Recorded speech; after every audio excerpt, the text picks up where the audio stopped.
EU chief Guy Verhofstadt lost his cool as he addressed his colleagues and European Commission President Ursula von der Leyen in the European Parliament on Wednesday.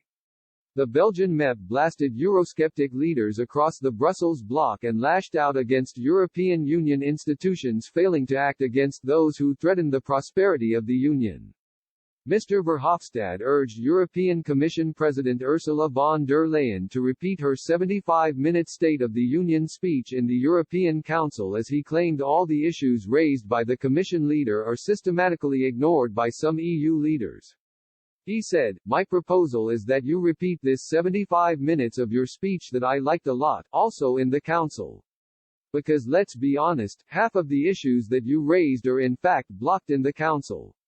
When we talk about migration, the tragedy in the Moria camp, that's the consequence of the impossibility to reform Dublin, to reform the migration policy.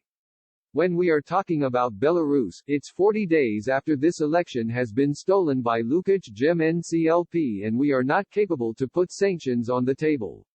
When we're talking about Turkey drilling in the East Mediterranean in Greece's waters, no sanctions, no actions at all.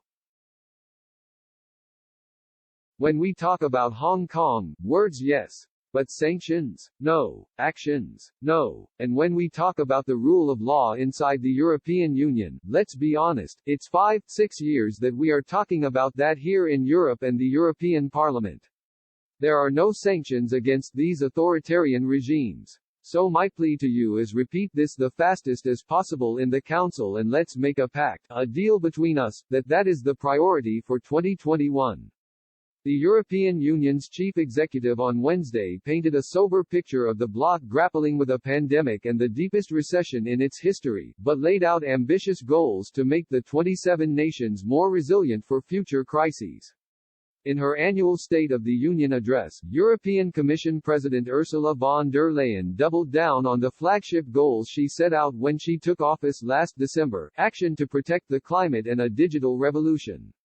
She unveiled a plan to cut EU greenhouse gas emissions by at least 55% from 1990 levels by 2030, up from an existing target of 40%, and called for greater investment in technology for Europe to compete more keenly with China and the United States.